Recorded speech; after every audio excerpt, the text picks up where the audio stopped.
Hello दोस्तों, स्वागत है आप सभी का आपके अपने यूट्यूब चैनल अभय क्लासेस में। तो दोस्तों आज हम बात करने वाले हैं हिस्ट्री के अंतर्गत जो भी महत्वपूर्ण प्रश्न आपके पीएम यशस्वी योजना के लिए आने वाले हैं उनसे संबंधित।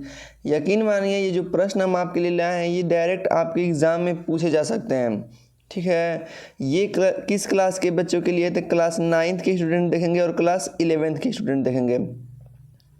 आपको बता दें कि यदि आप हमारे पीएम यशस्वी बैच से जुड़ना चाहते हैं तो प्लीज़ इस चैनल को सब्सक्राइब कर लीजिए, बेल आइकन को दबा लीजिए और हमारे प्लेलिस्ट में चले जाइए मेरे भाई। वहाँ पे मैं आपको पूरे लाइन वाइज लाइन, जैसे लोग पैसा दे के किसी कोर्स को खरीदते हैं ना, मैं उस तरह बिल्कुल मुफ्त में यूट्यूब पे आपको एकदम क्रम वाइज सजा दिया हूँ जिसको कि आपको कोई दिक्कत ना होगा।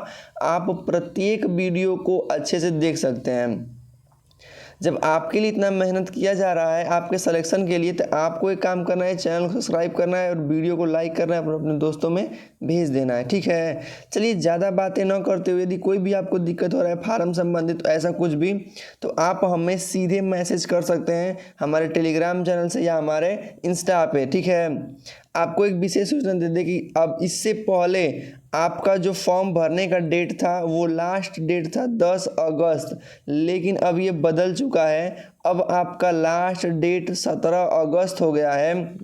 अगर आपका पहले भर लिए कोई गलती हो गया होगा, करेक्शन करवाना होगा, तो पहले डेट 12 तारीख से 16 तारीख था, लेकिन अब बढ़ के 18 तारीख से 22 अगस्त तक हो गया। ठीक है, तो किसी का कुछ भी गलती हो गई तो घबराइए मत, आपको करेक्शन में वहाँ पे आपको वीडियो बना के समझा देंगे किस प्रकार से कोई गलती हो गया तो कैसे सुधारना है।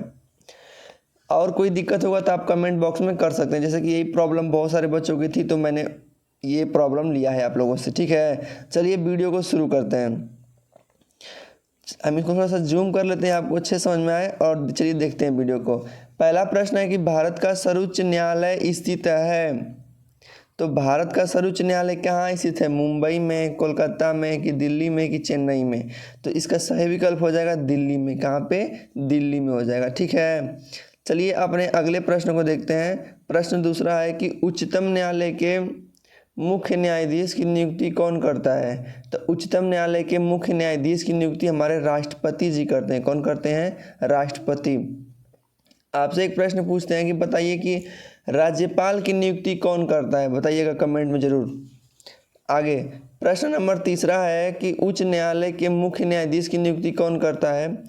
सर्वोच्चतम, देखिए उच्चतम पूछे चाहे सर्वोच्च पूछे, दोनों के न्यायाधीश जो होते हैं उनकी नियुक्ति हमारे राष्ट्रपति करते हैं। आगे प्रश्न है कि सर्वोच्च न्यायालय के मुख्य न्यायाधीश की नियुक्ति किसकी सलाह पर की जाती है? सर्वोच्च न्यायालय के जो न्यायाधीश को नियुक्ति करते हैं राष्ट्रपति, तो किसके सलाह पर करते हैं? प्रधानमंत्री के, महान्यायवादी के, मुख्य न्यायाधीश के, या संसद के? तो इसका सही आंसर हो जाएगा मुख्य न्यायाधीश के। जो उसके वहाँ के मुख्य न्यायाधीश होते हैं ना, उन्हीं की सलाह पे न्यायाधीशों की नियुक्ति की जाती है। तो चलिए अब अपने अगले प्रश्न को देखते हैं। प्रश्न है हमारा अगला कि उच्चतम न्यायालय के न्यायाधीशों की अधिकतम आयु क्या होती है? 60 वर्ष, 65 वर्ष, 62 वर्ष, 64 वर्ष? तो सबसे सही आंसर हो जाएगा क्या? 65 वर्ष उनकी अधिकतम आयु होती है। आगे दिया है कि यदि कोई व्यक्ति उच्चतम न्यायालय में 58 वर्ष की आयु में न्यायाधीश नियुक्त होता है तो वह अधिक से अधिक कितने वर्ष तक उस पद पर रह सकता है? मतलब यदि उस व्यक्ति की आयु 58 वर्ष हो गई है और हमको पता है कि वो 65 वर्ष तक उस सीट पर रह सकता है, तो कितना और उसमें बचा हुआ है? 4 वर्ष, 5 वर्ष, 6 वर्ष, 7 वर्ष? तो इसका सही ऑप्शन हो जाएगा क्या? 7 वर्ष तक वह और उस सीट पे बैठा रह सकता है। प्रश्न है कि इलाहाबाद उच्च न्यायालय का खंडपीठ कहाँ है? आपका विकल्प है मेरठ, कानपुर, लखनऊ, आगरा। इसका सही ऑप्शन हो जाएगा हमारा लखनऊ। कहाँ है इसका खंडपीठ? कहाँ है इलाहाबाद वाला उच्च न्यायालय का? लखनऊ में। आगे सर्वोच्च न्यायालय के न्यायाधीश पद से हटाए जा सकते हैं कब? राष्ट्रपति द्वारा, लोकसभा अध्यक्ष द्वारा, संसद द्वारा महाभियोग लगा के, या कार्यकाल में कभी भी? तो इसका सही ऑप्शन हो जाएगा कि संसद द्वारा महाभियोग लगा के, क्या करके, संसद द्वारा यदि महाभियोग लगाया गया और वो साबित हो गया तो वो इस्तीफा दे देंगे, हट जाएंगे अपने पद से। उच्च न्यायालय के मुख्य न्यायाधीश की नियुक्ति कौन करता है? ये तो पता है आपको, राष्ट्रपति करता है। उच्चतम न्यायालय के न्यायाधीश को मासिक वेतन कितना मिलता है? 2.5 लाख, 33,000, 10,000, 26,000। इसका सही ऑप्शन हो जाएगा 2.5 लाख। समझिए ये जो प्रश्न है ना, ढूंढने में बहुत सारी मेहनत लगती है। आपको अच्छे अच्छे कंटेंट प्रोवाइड करना, पूरे रात भर जाके आपको डेली 3-4 वीडियो देना, वो भी लंबी लंबी, ठीक है। तो बहुत मेरे भाई मेहनत लगती है। तो इसके लिए आप वीडियो को लाइक करेंगे, चैनल को सब्सक्राइब करेंगे। प्रश्न है कि राज्य का सबसे बड़ा न्यायालय कौन होता है? राज्य का सबसे बड़ा न्यायालय सर्वोच्च न्यायालय, उच्च न्यायालय, जिला न्यायालय, राजस्व परिषद। तो राज्य का सबसे बड़ा होता है क्या? उच्च न्यायालय। क्या होता है? उच्च न्यायालय होता है, ठीक है। आइए अब अपने अगले प्रश्न को देखते हैं। मौलिक अधिकार संबंधित मुकदमे सुनाने का अधिकार किसको है? मौलिक अधिकार संबंधित केवल उच्चतम न्यायालय को, केवल उच्च न्यायालय को, केवल उच्चतम न्यायालय व उच्च न्यायालय के मुख्य न्यायाधीशों को, या डी विकल्प है उच्चतम तथा उच्च न्यायालय दोनों को। तो देखिए, मौलिक अधिकार संबंधित कोई मुकदमा हो रहा है तो वहाँ पे हमारा दोनों न्यायालय, उच्चतम न्यायालय भी और उच्च न्यायालय दोनों उस पर मुकदमा सुना सकते हैं। मद्रास उच्च न्यायालय कहाँ स्थित है? मद्रास उच्च न्यायालय कहाँ स्थित है? तो तमिलनाडु में है। कहाँ है मेरे भाई? तमिलनाडु में। अब आप बताइए कि उत्तर प्रदेश का उच्च न्यायालय कहाँ है? तो उत्तर प्रदेश का उच्च न्यायालय हमारे इलाहाबाद में है। कहाँ पे है? इलाहाबाद में। आगे है कि पंजाब व हरियाणा के लिए कौन सा उच्च न्यायालय काम करता है? तो पंजाब की राजधानी आपको पता है चंडीगढ़। तो अधिकतर कहाँ होते हैं? वो राजधानी में ही स्थित होते हैं। तो चंडीगढ़ उच्च न्यायालय, ठीक है। आइए आगे देखते हैं। उत्तराखंड का उच्च न्यायालय कहाँ है? देहरादून, हरिद्वार, नैनीताल, कोटद्वार। तो कहाँ पे बताएंगे? नैनीताल में। कहाँ पे मेरे भाई? नैनीताल में। आइए अगले प्रश्नों को, चलिए अपना प्रश्न देखते हैं। प्रश्न है कि जनपद न्यायालय का सर्वोच्च अधिकारी कौन होता है? जो हमारे जिला पे न्यायालय होता है उसका सर्वोच्च माने सबसे पावरफुल सर्वोच्च अधिकारी कौन होता है? जिला अधिकारी, जिला न्यायाधीश, मुंसिफ मजिस्ट्रेट या लोकायुक्त। तो कौन होता है? जिला न्यायाधीश होता है। अगला प्रश्न देखते हैं कि जिला न्यायाधीश कितने रुपए मूल्य तक की अपीलें सुना सकता है? तो जिला न्यायाधीश को कितने दिया है? तो 10 लाख, 5 लाख, 3 लाख, 2 लाख। तो इसका आंसर हो जाएगा कितना? 5 लाख। आगे प्रश्न हमारा है, दिया गया है कि तीसरा मतलब आगे है कि न्याय पंचायत कितने रुपए के मूल्य तक की अपीलें सुना सकती है? न्याय पंचायत 500 रुपये तक। कहाँ तक? 500 रुपये तक। न्याय पंचायत कितने रुपए तक जुर्माना कर सकती है? 250 रुपये तक। आगे देखते हैं, जिला का सबसे बड़ा फौजदारी न्यायालय कौन होता है?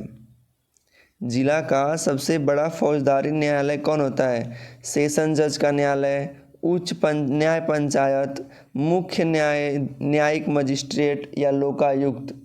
तो आपको बता दें, जिला का पूछा है सबसे बड़ा ना, तो सेशन जज का न्यायालय होता है। कौन? विकल्प नंबर 1 सेशन जज का न्यायालय होता है। राज्य स्तर पर राजस्वी संबंधित मामलों में सबसे बड़ा न्यायालय कौन होता है? यदि राज्य संबंधित कोई राजस्वी मामला हो गया है तो उच्च न्यायालय, राजस्व परिषद, विधानमंडल, इनमें से कोई नहीं।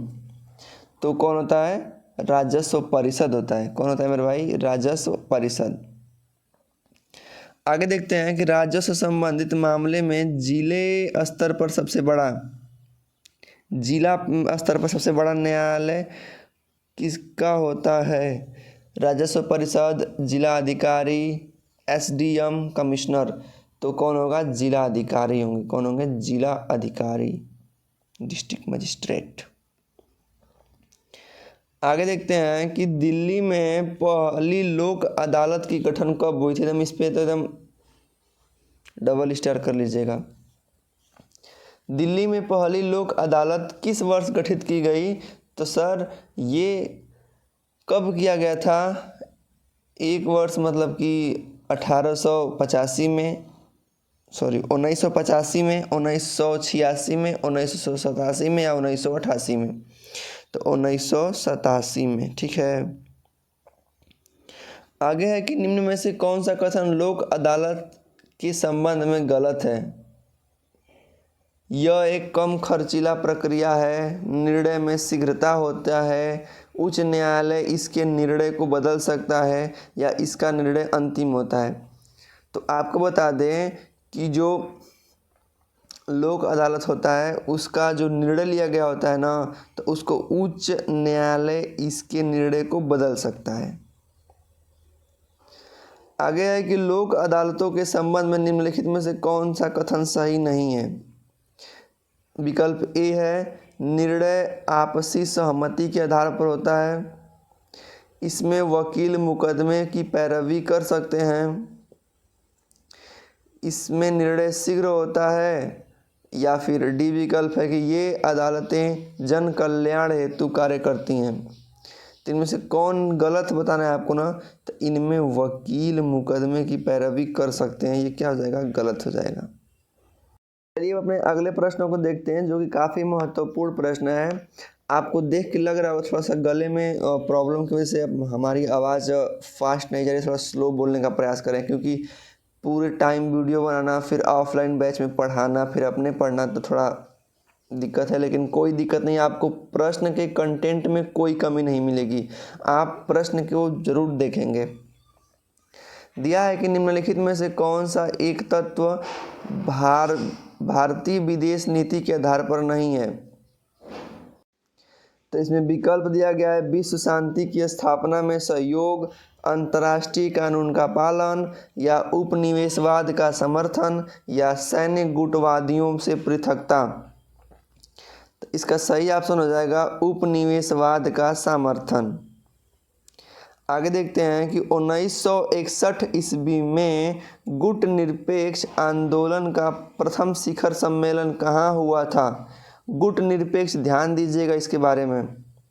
तो कहाँ हुआ था? बेलग्रेड, जिसको यूगोस्लाविया में। ठीक है। आगे देखते हैं, निम्न में से कौन सा गुट निरपेक्ष आंदोलन की स्थापना सदस्यों में से एक है? निम्न में से कौन सा गुट निरपेक्ष आंदोलन के संस्थापक सदस्यों में से एक है? तो बताइए कौन किया था? पंडित जवाहरलाल नेहरू जी ने। निम्न में से गुट निरपेक्ष आंदोलन का अग्रदूत कौन था? मार्ल टीटो विकल्प नंबर 1 हो जाएगा। अगला प्रश्न देखते हैं कि निम्न में से कौन गुट निरपेक्ष आंदोलन से संबंधित नहीं है? तो चीन के चाउ एन लाई। गुट निरपेक्ष आंदोलन का 7वां शिखर सम्मेलन आयोजित कहाँ हुआ था? तो नई दिल्ली में 7वां हुआ था। गुट निरपेक्ष का 14वां कहाँ हुआ था शिखर सम्मेलन? तो हवाना में हुआ था। वर्ष 2022 में गुट निरपेक्ष शिखर सम्मेलन किस देश में आयोजित किया गया? 2022 वाला ईरान में। कहाँ पे हुआ था? ईरान में। निशस्त्रीकरण आवश्यक है किसके लिए? तो विश्व शांति के लिए, युद्ध रोकने के लिए, मानव संहार रोकने के लिए, ये सभी। तो सही बात है, ये सभी बातों पर निर्भर करता है। आगे देखते हैं कि पंचशील का सिद्धांत कब प्रतिपादित किया गया? पंचशील का सिद्धांत कब प्रतिपादित किया गया? तो 1954 ईस्वी में। किसमें? याद रखिएगा इसको स्टार लगा के, 1954 ईस्वी में। आगे है कि पंचशील का सिद्धांत का प्रतिपादन किसने किया? तो हमारे भारत के प्रथम प्राइम मिनिस्टर माने प्रधानमंत्री पंडित जवाहरलाल नेहरू जी ने किया था। तो आई होप आप लोग को ये वीडियो पसंद आया होगा। वीडियो अच्छी लगे तो वीडियो को एक बार लाइक कीजिए, चैनल को सब्सक्राइब कीजिए और हमारे यशस्वी बैच से जुड़ जाइए। यहाँ पे हमने बहुत सारे स्टूडेंटों की सहायता की है। कोई दिक्कत हो तो आप हमें सीधे कांटेक्ट कर सकते हैं। मिलते हैं नेक्स्ट वीडियो में। बहुत बहुत आपका धन्यवाद वीडियो देखने के लिए। जय हिंद, जय भारत।